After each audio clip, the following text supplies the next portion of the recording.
Hi everyone, Tim here from Active Podiatry, and welcome to this third and final video in a series of videos about calf muscle injury. So just to update you as to what we've done so far. In the first video we looked at the calf muscles themselves, what they do, what their function is, what are some of the risk factors and some of the causes of injury to the calf muscles. That's in the first video. In the second video we looked at some of the symptoms and things to look for that might tell you you've got a calf strain or a calf tear, and how you can sort of manage a calf muscle injury at home, how you can get back to recovery. So in this video, two things really. We're going to look at what happens if you have to come and see somebody like me. I'm a sports podiatrist, healthcare professional, and so just to give you an insight as to how I can help you recover from a calf muscle injury and what things I might be able to do to help you. And after that, what I'm going to look at is prevention. So if you're lucky enough never to have had a calf muscle injury, some useful tips to help you reduce the risks of such an injury occurring in the first place. And also if you've had an injury and it keeps recurring, some tips on how to prevent that injury from recurring. So that's what we're going to cover in this video. I'd encourage you to go back and watch videos number 1 and number 2 because they are chronological, and before you carry on watching this video. Assuming you've done that, and here we are at video number 3. Let's crack on. So you've had an injury to your calf muscle. You've got a minor tear. You've done all the things that I've already suggested. You've tried reducing your running. You've tried sort of wearing a shoe to get your heel up a little bit, and maybe a bit of cross training, but that injury is just not going away. It's it's been quite a few weeks, and it just you keep trying to go back to running, and it keeps flaring up again. You probably asked your friends, you've been on various forums, you've been on Dr. Google, you got mixed advice, and eventually you're going to find yourself on my doorstep, or somebody like me looking for help, looking for a bit of clarity. And so when you come to see me, one of the first things I'm going to do is we're going to have a long chat, a long conversation. I just want to get the story of your injury, to find out what's happened, to really drill down into the reasons why it might have happened in the first place. Once we know why it's happened, then we're halfway towards getting a diagnosis and a workable plan. So having sort of taken the history, asked you a few questions, given you a chance to unload and talk to me and get your frustrations out, we're going to get into the treatment plan. And the treatment plan essentially is twofold. It's fairly simple. First, we're going to reduce the amount of load going through the calf so it can recover. We're going to do that with footwear, with taping if need be. We might introduce an orthotic to just unload the foot and the ankle, so less strain indirectly on the calf that way. And we might be doing some manual therapy on the fascia, on the soft tissues, just to break down any scar tissue to relieve pain and increase the calf muscles' capacity to load and promote recovery. Promoting those inflammatory mechanisms that are going to help the injured calf to recover. So once we've taken the load away from the calf, made it more tolerant in that way, the second aspect of the treatment plan is to start to reintroduce load. We want to make that calf stronger. We don't want you to be too dependent on different types of footwear, maybe not on orthotics either, and on taping.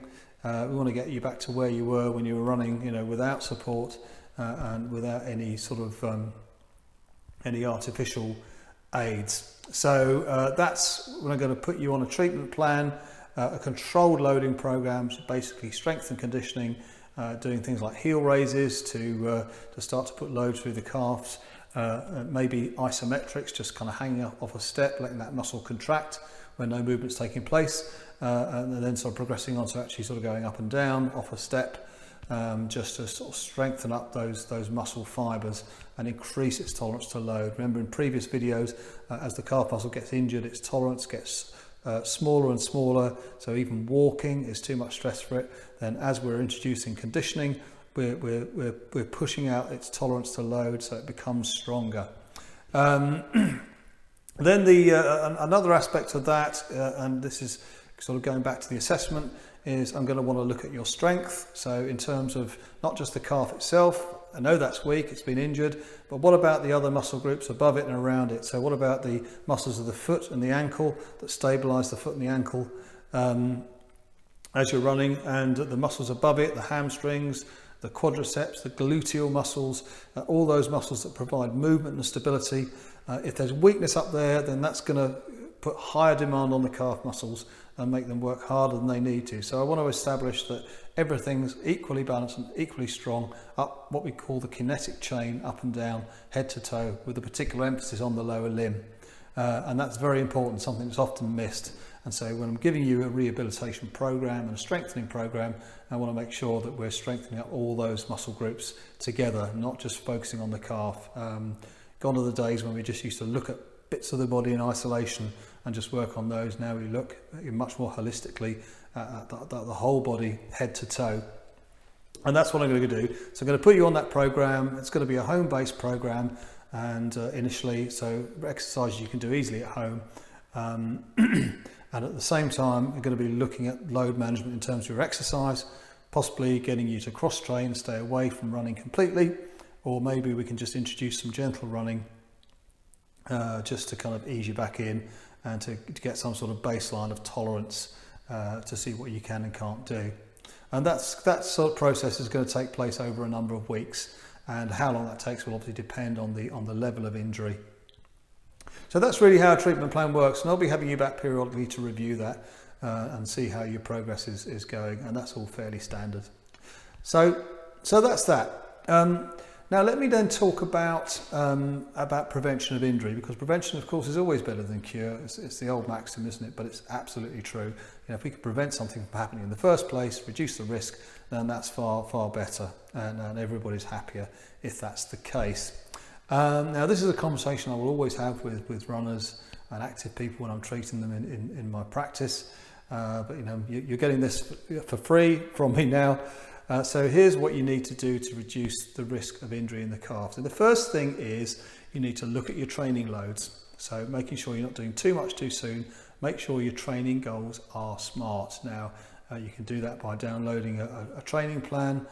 Better still, you know, going to see a running coach and making sure that you're progressing your training in a sensible and a timely fashion. Remember that overload is a key cause of injury, so if you can avoid that, progress gradually increasing the tolerance and the strength of your calf muscle, and avoiding that overuse too much too soon, then that's that's going to be better. Strengthening the calf itself. Now this becomes particularly important if you're an older runner like me. You really need to give attention to strengthening the calf. Okay, strength and conditioning is really important. You only need to do this 2 or 3 times a week, and it can be as simple as just doing heel raises off a step 2 or 3 times a week. It doesn't take very long. You need to make sure you're strengthening the gastrocnemius, the long calf muscle, and the soleus, the short calf muscle. And there are separate videos on here that will show you how to do that. But you need to make sure you're strengthening the calf to reduce the risk of injury. By strengthening, you're increasing its capacity and reducing the risk of overloading it. Makes sense. But you also need to be strengthening the other muscles of the kinetic chain. I've probably said this across all the videos. I keep coming back to it. Strength is so important up and down, so you need to be making sure you're strengthening the hamstrings, the quads, the glutes, and the muscles of the foot and the ankle. Okay, and again, there's lots of useful videos, some on my YouTube channel, some elsewhere that you can look at. And again, these exercises are simple, they're not difficult to do. Mostly they can be done at home. Ideally, to progress them, you want to start to add weight, and reduce the repetitions, so you don't have to do the exercises so frequently. You only have to do them 2 or 3 times a week. So strength and conditioning is really, really important to reduce the risk of injury. So really, they are the main things that you need to do. And the other thing, I nearly forgot, I'm just going to feed this in. There's a lot of emphasis, and to an extent rightly so, on transitioning from a heel striking pattern to more of a forefoot striking pattern. Now, there are a lot of good things about adopting more of a forefoot striking pattern. It tends to shorten your stride, so your cadence increases, there's less ground contact time, your foot spending less time on the ground, there's less risk of overstriding, landing with your foot in front of you, there's less strain on the knees, so it's generally a good thing. However, there's no such thing as a free lunch, and if you shift the forces away from somewhere, you just put them somewhere else. And with forefoot running, the first thing that's going to happen is there's going to be an increase of loads through the calf muscle and the hamstrings above it. So you're going to increase your tensile loads through those structures because your heel's kind of hanging in space and your calf muscles are working overtime, just contracting to stop your heel from slamming down. Okay, remember that they're a stability muscle as well as a propulsive muscle. Okay, and particularly if you adopt a very aggressive forefoot striking style where your heel's not hitting the ground at all, and you're doing that over distance, over half marathon distance, maybe you're on that forefoot and you're hanging off those calves. There's more and more load, more and more demand, more and more risk of overload. So unless you've got really, really strong calf muscles, that forefoot striking style, particularly if it's aggressive, that's going to cause problems. So I would say you want to make sure you're getting a little bit of heel contact, certainly with endurance running. Okay, if you're doing a 100-meter sprint, obviously you're not really going to get that heel contact. You're up on your toes over that short distance, but over a longer distance, we want to be seeing a little bit of heel contact, so maybe more of a sort of a mid-foot striking pattern, so you can feel that heel coming down. That's going to reduce the risk of strain through your calf muscles and reduce the risk of injury. So that's a really important thing to consider, particularly as it is very popular. Forefoot striking is a big deal.